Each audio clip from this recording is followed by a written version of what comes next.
प्यारे बच्चों, very good afternoon. बच्चों तुसी ठीक हो? Very good.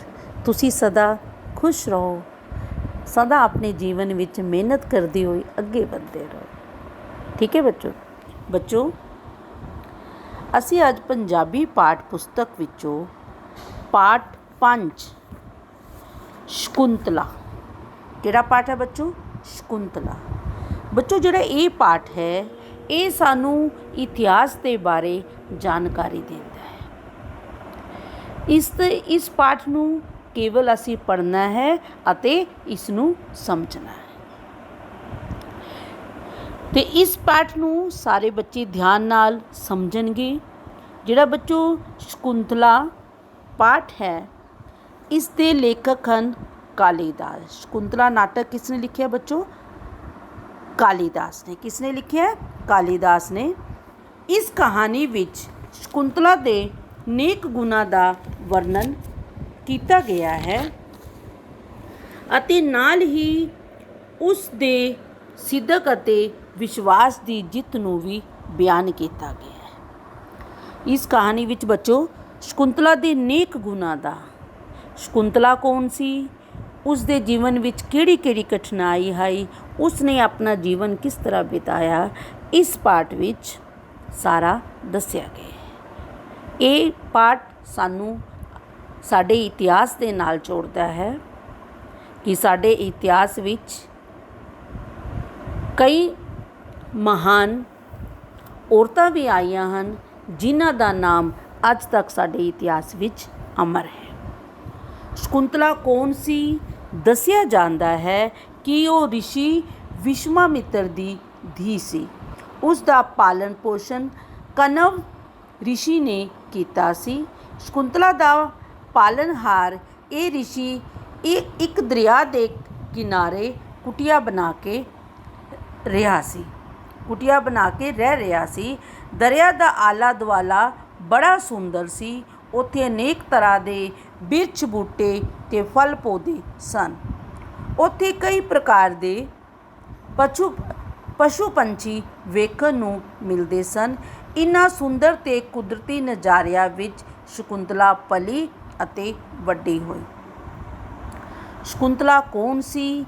दसिया जाता है कि वो ऋषि विश्वामित्र की धी सी, पर उसका पालन पोषण कनव ऋषि ने किया सी। शकुंतला का पालनहार ये ऋषि एक दरिया के किनारे कुटिया बना के रहिंदा सी ते दरिया का आला दुआला बड़ा ही सुंदर सी। उत्थे अनेक तरह के बिरछ बूटे फल पौधे सन। कई प्रकार के पंछी वेखण नूं मिलते सन। इन्हां सुंदर ते कुदरती वातावरण विच ही शकुंतला का पालन पोषण होया अते शकुंतला वड्डी हुई। शकुंतला सियानी, सुंदर अते कोमल सुभाव की युवती सी। युवती की हुंदा? नारी। युवती की हुंदा? नारी। युवती की हुंदा बच्चों? नारी सी। कनव ऋषि उसनूं बहुत प्यार करते सन, पर मापे वांग वो सोचते हैं कि शकुंतला नूं कोई योग वर मिल जाए। उन्हां दिनां विच एक दिन दुष्यंत नां दा राजा जंगल विच शिकार खेडदा होया उस पासे आ निकलिया। उसनूं बहुत प्यास लगी हुई सी। उसने पता लगा कि इत्थे किते ऋषि कनव की कुटिया है। उसने सोचा कि क्यों ना उत्ते ही पानी पीता जावे ते नाल ही कनव ऋषि के दर्शन किए जान। राजा कुटिया तक पहुँचा तो वेखदा है कि अगे शकुंतला फल बूटियां नूं पानी दे रही है। राजे ने शकुंतला नूं अपने बारे दसिया अते कुटिया तक आउण दा मनोरथ दसिया। मनोरथ की हुंदा? लक्ष्य। कि कुटिया ते क्यों आया, की कारण है। शकुंतला ने दसिया कि उसके पिता जी कुछ देर लई बाहर गए हुए सन ते छेती ही आउण वाले हैं। शकुंतला के पिता ऋषि कनव उसनूं ये सिक्ख्या भी दिंदे सन कि घर आए अतिथि नूं आदर नाल बिठाउणा चाहिदा है। शकुंतला ने अजिहा ही कीता। थके हुए दुष्यंत नूं ਕੁਟੀਆ ਦੀ ਰਮਣੀਕ ਥਾਂ ਬੜੀ ਹੀ ਚੰਗੀ ਲੱਗੀ। ਰਮਣੀਕ ਕੀ ਹੁੰਦਾ ਬੱਚੋ? ਬੜੀ ਸੁੰਦਰ ਜਗ੍ਹਾ। ਰਮਣੀਕ ਕੀ ਹੁੰਦਾ? ਸੁੰਦਰ ਜਗ੍ਹਾ। ਇਹ ਬੱਚੋ ਤੁਸੀਂ ਚਿੱਤਰ ਦੇਖ ਰਹੇ ਹੋ, ਇਹ ਕੀ ਹੈ? ਕੌਣ ਹੈ? ਸ਼ਕੁੰਤਲਾ। ਇਹ ਕੁਟੀਆ ਹੈ, ਇਹ ਰਾਜਾ ਹੈ ਦੁਸ਼ਯੰਤ, ਤੇ ਆਸ-ਪਾਸ ਦਾ ਵਾਤਾਵਰਨ ਕਿੰਨਾ ਸੋਹਣਾ ਹੈ। ਕਿਤੇ ਫੁੱਲ ਖਿੜੇ ਹੋਏ ਹਨ, ਕਿਤੇ ਰੁੱਖ ਹਨ, ਤੇ ਇਹ ਵਾਤਾਵਰਨ। ਸ਼ਕੁੰਤਲਾ ਬੜੀ ਸਿਆਣੀ ਬੱਚੋ ਤੇ ਬੜੀ ਹੀ ਸੁੰਦਰ ਅਤੇ ਕੋਮਲ ਸੁਭਾਅ ਵਾਲੀ ਸੀ। ਕਨਵ ਰਿਸ਼ੀ ਉਸਨੂੰ ਬਹੁਤ ਹੀ ਜ਼ਿਆਦਾ ਪਿਆਰ ਕਰਦਾ ਸੀ, ਪਰ ਹਰ ਇੱਕ ਮਾਂ-ਬਾਪ ਤਰ੍ਹਾਂ ਉਹ ਸੋਚਦਾ ਸੀ ਕਿ ਉਸਦੀ ਪੁੱਤਰੀ ਲਈ ਵੀ ਕੋਈ ਯੋਗ ਵਰ ਮਿਲ ਜਾਏ ਤੇ ਉਸ ਦੇ ਨਾਲ ਉਸਦੀ ਸ਼ਾਦੀ ਕਰ ਦੇ। ਉਹਨਾਂ ਦਿਨਾਂ ਵਿੱਚ ਹੀ ਇੱਕ ਦੁਸ਼ਯੰਤ ਨਾਂ ਦਾ ਰਾਜਾ ਜੰਗਲ ਵਿੱਚ ਸ਼ਿਕਾਰ ਖੇਡਣ ਲਈ ਗਿਆ ਤੇ ਉਸ ਪਾਸੇ ਆ ਨਿਕਲਿਆ ਜਿੱਥੇ ਖੇਡਦਾ ਹੋਇਆ ਉਸੇ ਪਾਸੇ ਆ ਨਿਕਲਿਆ। ਉਸਨੂੰ ਬੜੀ ਪਿਆਸ ਲੱਗੀ ਸੀ ਤੇ ਉਸਨੇ ਪਤਾ ਲੱਗਿਆ ਕਿ ਇੱਥੇ ਰਿਸ਼ੀ ਕਨਵ ਦੀ ਕੁਟੀਆ ਹੈ। ਉਸਨੇ ਕੀ ਕੀਤਾ, ਉਹ ਉੱਥੇ ਉਸਨੇ ਸੋਚਿਆ ਕਿ ਚੱਲ ਹੁਣ ਮੈਂ ਰਿਸ਼ੀ ਕਨਵ ਕੋਲ ਪਾਣੀ ਉੱਥੇ ਜਾ ਕੇ ਪੀ ਲੈਣਾ ਤੇ ਨਾਲ ਹੀ ਰਿਸ਼ੀ ਕਨਵ ਦੇ ਦਰਸ਼ਨ ਵੀ ਕਰ ਲੈਣਾ। ਰਾਜਾ ਕੁਟੀਆ ਤੱਕ ਪਹੁੰਚਿਆ ਤਾਂ ਵੇਖਦਾ ਹੈ ਅੱਗੇ ਸ਼ਕੁੰਤਲਾ ਫਲ ਬੂਟਿਆਂ ਨੂੰ ਪਾਣੀ ਦੇ ਰਿਹਾ ਹੈ। ਰਾਜੇ ਨੇ ਸ਼ਕੁੰਤਲਾ ਨੂੰ ਆਪਣੇ ਬਾਰੇ ਦੱਸਿਆ ਕਿ ਮੈਂ ਰਾਜਾ ਦੁਸ਼ਯੰਤ ਹਾਂ ਤੇ ਉਹ ਕੁਟੀਆ ਤੱਕ ਪਹੁੰਚਣ ਦਾ ਆਉਣ ਦਾ ਮਨੋਰਥ ਵੀ ਦੱਸਿਆ ਕਿ ਉਹ ਕਿਸ ਲਈ ਇਸ ਕੁਟੀਆ ਵਿੱਚ ਆਇਆ ਹੈ। ਤੇ ਸ਼ਕੁੰਤਲਾ ਨੇ ਕੀ ਦੱਸਿਆ ਕਿ ਪਿਤਾ ਜੀ ਕੁਝ ਦੇਰ ਲਈ ਬਾਹਰ ਗਏ ਹਨ ਤੇ ਉਹ ਛੇਤੀ ਆਉਣਗੇ। ਤੇ ਸ਼ਕੁੰਤਲਾ ਨੇ ਪਿਤਾ ਰਿਸ਼ੀ ਕਨਵ ਨੂੰ ਇਹ ਸਿੱਖਿਆ ਵੀ ਦਿੰਦੀ ਸੀ ਕਿ ਘਰ ਵਿੱਚ ਆਏ ਅਤਿਥੀ ਨੂੰ ਆਦਰ, ਅਤਿਥੀ ਕੀ ਹੁੰਦਾ? ਮਹਿਮਾਨ, ਕਿ ਉਸਨੂੰ ਆਦਰ ਨਾਲ ਬਿਠਾਉਣਾ ਹੈ। ਸ਼ਕੁੰਤਲਾ ਨੇ ਅਜਿਹਾ ਹੀ ਕੀਤਾ ਤੇ ਥੱਕੇ ਹੋਏ ਦੁਸ਼ਯੰਤ ਨੂੰ ਇਹ ਜਗ੍ਹਾ ਬੜੀ ਹੀ ਸੁੰਦਰ ਲੱਗੀ। ਰਿਸ਼ੀ ਦੀ ਕੰਨਿਆ ਦੁਆਰਾ ਵਿਖਾਇਆ ਆਦਰ ਵੀ ਚੰਗਾ ਲੱਗਿਆ। ਉਹ ਰਿਸ਼ੀ ਦੀ ਜਦੋਂ ਉਸ ਕੰਨਿਆ ਨੇ ਰਾਜੇ ਦਾ ਬੜਾ ਮਾਣ ਸਤਿਕਾਰ ਕੀਤਾ ਤਾਂ ਰਾਜੇ ਨੂੰ ਬੜਾ ਚੰਗਾ ਲੱਗਿਆ। ਰਾਜੇ ਤੇ ਪੁੱਛਣ ਤੇ ਸ਼ਕੁੰਤਲਾ ਨੇ ਦੱਸਿਆ ਕਿ ਕਨਵ ਰਿਸ਼ੀ ਉਸ ਦੇ ਪਿਤਾ ਹਨ। ਜਦੋਂ ਰਾਜੇ ਨੇ ਸ਼ਕੁੰਤਲਾ ਕੋਲ ਪੁੱਛਿਆ ਕਿ ਕਨਵ ਰਿਸ਼ੀ ਕੌਣ ਹਨ ਤੇ ਸ਼ਕੁੰਤਲਾ ਨੇ ਦੱਸਿਆ ਕਿ ਕਨਵ ਰਿਸ਼ੀ ਉਸ ਦੇ ਪਿਤਾ ਹਨ।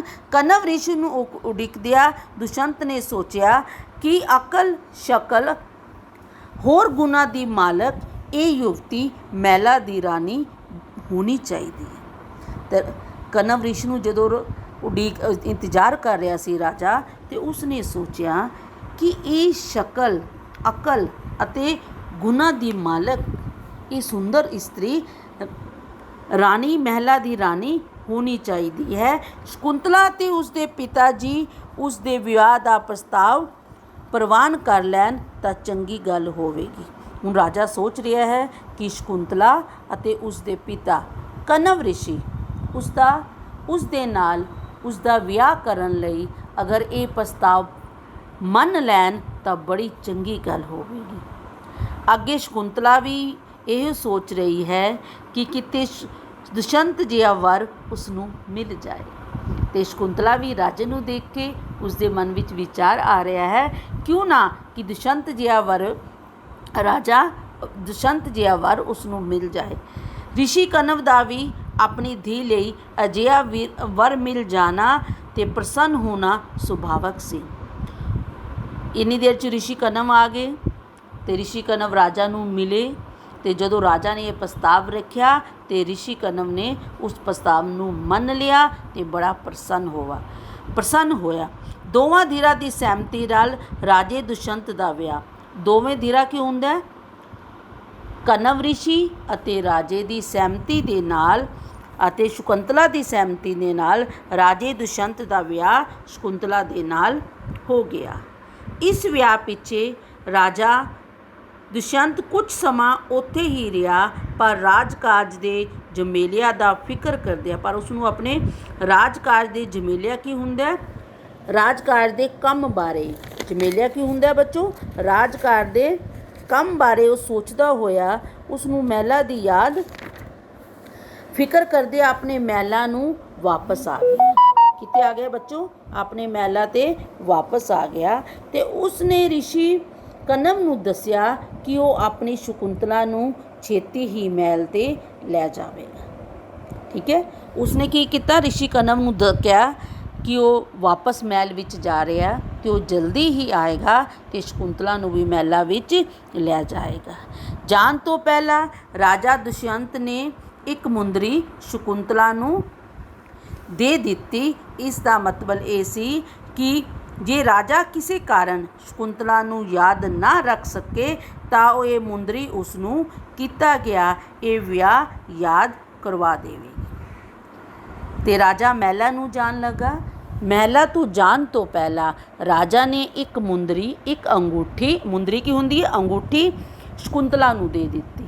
ਕਿਸ ਲਈ ਦਿੱਤੀ? ਕਿ ਕਿਸੇ ਕਾਰਨ ਅਗਰ ਰਾਜਾ ਸ਼ਕੁੰਤਲਾ ਨੂੰ ਭੁੱਲ ਜਾਵੇ, ਇਸ ਵਿਆਹ ਨੂੰ ਭੁੱਲ ਜਾਵੇ ਤੇ ਅੰਗੂਠੀ ਉਸਨੂੰ ਸਾਰਾ ਕਿੱਸਾ ਯਾਦ ਕਰਵਾ ਦੇਵੇਗੀ। ਇੱਕ ਦਿਨ ਰਿਸ਼ੀ ਦੁਰਵਾਸਾ ਉੱਧਰ ਆਇਆ। ਇੱਕ ਦਿਨ ਜਿਹੜਾ ਰਿਸ਼ੀ ਸੀ, ਕੌਣ ਸੀ? ਦੁਰਵਾਸਾ ਉੱਧਰ ਆਇਆ, ਉਸ ਪਾਸੇ ਆਇਆ। ਉਸ ਵੇਲੇ ਸ਼ਕੁੰਤਲਾ ਆਪਣੇ ਪਤੀ ਦੇ ਪਿਆਰ ਵਿੱਚ ਮਗਨ ਸੀ। ਸ਼ਕੁੰਤਲਾ ਬੈਠੀ ਸੁਪਨੇ ਲੈ ਰਹੀ ਸੀ ਆਪਣੇ ਪਤੀ ਦੇ ਤੇ ਉਸ ਪਿਆਰ ਵਿੱਚ ਬੜੀ ਮਸਤ ਹੋ ਰਹੀ ਸੀ ਤੇ ਉਸ ਨੂੰ ਬਿਲਕੁਲ ਵੀ ਪਤਾ ਨਾ ਲੱਗਾ ਕਿ ਰਿਸ਼ੀ ਦੁਰਵਾਸਾ ਆਇਆ। ਉਹ ਬੜੀ ਮਗਨ ਸੀ, ਧਿਆਨ ਤੇ ਉਸ ਨੂੰ ਧਿਆਨ ਨਹੀਂ ਰਿਹਾ ਕਿ ਰਿਸ਼ੀ ਦੁਰਵਾਸਾ ਆਏ ਹਨ। ਰਿਸ਼ੀ ਦੁਰਵਾਸਾ ਨੇ ਇਸ ਵਿੱਚ ਆਪਣਾ ਅਪਮਾਨ ਸਮਝਿਆ। ਜਦੋਂ ਸ਼ਕੁੰਤਲਾ ਨੇ ਇਸ ਤਰ੍ਹਾਂ ਕੀਤਾ ਤੇ ਰਿਸ਼ੀ ਦੁਰਵਾਸਾ ਨੂੰ ਇਸ ਤਰ੍ਹਾਂ ਲੱਗਿਆ ਜਿਵੇਂ ਸ਼ਕੁੰਤਲਾ ਨੇ ਉਸ ਦਾ ਅਪਮਾਨ ਕੀਤਾ ਹੈ, ਨਿਰਾਦਰ ਕੀਤਾ ਹੈ। ਅਪਮਾਨ ਕੀ ਹੁੰਦਾ? ਨਿਰਾਦਰ ਕੀਤਾ ਹੈ। ਉਸਨੇ ਸ਼ਕੁੰਤਲਾ ਨੂੰ ਸ਼ਰਾਪ ਦੇ ਦਿੱਤਾ। ਉਸਨੇ ਸ਼ਕੁੰਤਲਾ ਨੂੰ ਕੀ ਦੇ ਦਿੱਤਾ? ਸ਼ਰਾਪ ਦੇ ਦਿੱਤਾ। ਸ਼ਰਾਪ ਕੀ ਹੁੰਦਾ ਬੱਚੋ? ਬਦਅਸ਼ੀਸ਼ ਦੇ ਦਿੱਤੀ ਕਿ ਉਸ ਦਾ ਪਤੀ ਉਸ ਨੂੰ ਭੁੱਲ ਜਾਵੇ, ਕਿ ਉਸ ਦਾ ਪਤੀ ਉਸ ਨੂੰ ਭੁੱਲ ਜਾਵੇ। ਦੁਰਵਾਸਾ ਰਿਸ਼ੀ ਦਾ ਸ਼ਰਾਪ ਪਾ ਕੇ ਸ਼ਕੁੰਤਲਾ ਦੁਖੀ ਹੋਈ ਤਾਂ ਹੋਈ, ਪਰ ਉਸ ਦੇ ਪਤੀ ਪਿਆਰ ਵਿੱਚ ਕੋਈ ਫਰਕ ਨਾ ਆਇਆ। ਦੁਰਵਾਸਾ ਰਿਸ਼ੀ ਨੇ ਸ਼ਕੁੰਤਲਾ ਨੂੰ ਸ਼ਰਾਪ ਦੇ ਦਿੱਤਾ ਕਿ ਉਸ ਦਾ ਪਤੀ ਉਸ ਨੂੰ ਭੁੱਲ ਜਾਵੇ। ਬੱਚੋ ਇਹ ਕਹਾਣੀ ਜਿਸ ਸਮੇਂ ਦੀ ਹੈ, ਉਸ ਸਮੇਂ ਅਗਰ ਕੋਈ ਕਿਸੇ ਬੰਦੇ ਨੂੰ ਕੋਈ ਬਦਅਸ਼ੀਸ਼ ਜਾਂ ਸ਼ਰਾਪ ਦਿੰਦਾ ਸੀ ਤੇ ਉਹ ਨਾਲ ਪੂਰੀ ਵੀ ਹੋ ਜਾਂਦੀ ਸੀ। ਤੇ ਉਸਨੇ ਸ਼ਰਾਪ ਦੇ ਦਿੱਤਾ ਕਿ ਰਾਜਾ ਉਸ ਨੂੰ ਭੁੱਲ ਜਾਵੇ। ਦੁਰਵਾਸਾ ਰਿਸ਼ੀ ਦਾ ਸ਼ਰਾਪ ਪਾ ਕੇ ਸ਼ਕੁੰਤਲਾ ਦੁਖੀ ਹੋਈ, ਪਰ ਉਸ ਦੇ ਪਤੀ ਪਿਆਰ ਵਿੱਚ ਕੋਈ ਫਰਕ ਨਾ ਆਇਆ। ਕੁਝ ਮਹੀਨੇ ਲੰਘ ਗਏ। ਰਾਜਾ ਦੁਸ਼ਯੰਤ ਵੱਲੋਂ ਜਦੋਂ ਕੋਈ ਸੱਦਾ ਪੱਤਰ ਨਾ ਆਇਆ, ਸੱਦਾ ਪੱਤਰ ਕੀ ਹੁੰਦਾ? ਜਦੋਂ ਕੋਈ ਵੀ ਸੱਦਾ ਪੱਤਰ ਨਾ ਆਇਆ ਤਦ ਪਿਤਾ ਰਿਸ਼ੀ ਨੇ ਆਖਿਆ ਕਿ ਸ਼ਕੁੰਤਲਾ ਨੂੰ ਆਪਣੇ ਸਹੁਰੇ ਘਰ ਜਾਣਾ ਚਾਹੀਦਾ ਹੈ। ਜਦੋਂ ਕਾਫੀ ਦਿਨ ਮਹੀਨੇ ਬੀਤ ਗਏ ਤੇ ਰਾਜਾ ਦੁਸ਼ਯੰਤ ਦਾ ਕੋਈ ਵੀ ਸੰਦੇਸ਼ਾ ਨਾ ਆਇਆ ਤਾਂ ਪਿਤਾ ਰਿਸ਼ੀ ਨੇ ਆਖਿਆ ਕਿ ਸ਼ਕੁੰਤਲਾ ਨੂੰ ਸਸੁਰਾਲ ਆਪਣੇ ਆਪ ਸਸੁਰਾਲ ਜਾਣਾ ਚਾਹੀਦਾ। ਪਿਤਾ ਵਜੋਂ ਵਿਦਾ ਹੋਣ ਤੋਂ ਬਾਅਦ ਸ਼ਕੁੰਤਲਾ ਦਰਿਆ ਦੇ ਕੰਢੇ ਗਈ ਤਦ ਮੂੰਹ ਹੱਥ ਧੋਂਦਿਆਂ ਉਸ ਦੀ ਉਂਗਲੀ ਵਿੱਚ ਦੁਸ਼ਯੰਤ ਵੱਲੋਂ ਦਿੱਤੀ ਮੁੰਦਰੀ ਪਾਣੀ ਵਿੱਚ ਡਿੱਗ ਪਈ। ਪਰ ਸ਼ਕੁੰਤਲਾ ਨੂੰ ਭਰੋਸਾ ਸੀ ਕਿ ਇਹ ਰਾਜਾ ਦੁਸ਼ਯੰਤ ਉਸ ਨੂੰ ਭੁੱਲਿਆ ਨਹੀਂ ਹੋਵੇਗਾ। ਪਰ ਅਜਿਹਾ ਨਹੀਂ ਹੋਇਆ। ਸ਼ਕੁੰਤਲਾ ਦੇ ਮਹਿਲਾਂ 'ਤੇ ਪਹੁੰਚਣ 'ਤੇ ਪਹਿਲੇ ਦਰਬਾਨਾਂ ਨੇ ਉਸ ਨੂੰ ਅੰਦਰ ਜਾਣ ਤੋਂ ਰੋਕ ਦਿੱਤਾ। ਫਿਰ ਜਦੋਂ ਉਸਨੇ ਰਾਜੇ ਦੇ ਦਰਬਾਰ ਵਿੱਚ ਪਹੁੰਚੀ ਤਾਂ ਰਾਜੇ ਨੇ ਵੀ ਸ਼ਕੁੰਤਲਾ ਨੂੰ ਪਛਾਣ ਤੋਂ ਇਨਕਾਰ ਕਰ ਦਿੱਤਾ। ਕੁਝ ਮਹੀਨੇ ਬੀਤ ਕੇ ਬੱਚੋ ਰਾਜੇ ਦੁਸ਼ਯੰਤ ਵੱਲੋਂ ਜਦੋਂ ਕੋਈ ਵੀ ਸੱਦਾ ਪੱਤਰ ਨਾ ਆਇਆ ਤੇ ਰਿਸ਼ੀ ਕਨਵ ਨੇ ਸੋਚਿਆ ਕਿ ਸ਼ਕੁੰਤਲਾ ਨੂੰ ਆਪਣੇ ਆਪ ਹੀ ਆਪਣੇ ਸਸੁਰਾਲ ਚਲੇ ਜਾਣਾ ਚਾਹੀਦਾ ਤੇ ਸ਼ਕੁੰਤਲਾ ਆਪਣੇ ਪਿਤਾ ਤੋਂ ਆਗਿਆ ਲੈ ਕੇ ਦਰਿਆ ਦੇ ਕੰਢੇ ਜਦੋਂ ਹੱਥ ਮੂੰਹ ਧੋ ਰਹੀ ਸੀ ਤੇ ਉਸ ਦੀ ਉਂਗਲੀ ਵਿੱਚੋਂ ਜਿਹੜੀ ਅੰਗੂਠੀ ਸੀ, ਰਾਜਾ ਵੱਲੋਂ ਦਿੱਤੀ ਹੋਈ ਅੰਗੂਠੀ ਪਾਣੀ ਵਿੱਚ ਡਿੱਗ ਗਈ। ਪਰ ਉਸ ਨੂੰ ਭਰੋਸਾ ਸੀ ਕਿ ਰਾਜਾ ਦੁਸ਼ਯੰਤ ਉਸ ਨੂੰ ਭੁੱਲਿਆ ਨਹੀਂ ਹੋਵੇਗਾ। ਪਰ ਅਜਿਹਾ ਨਾ ਹੋਇਆ।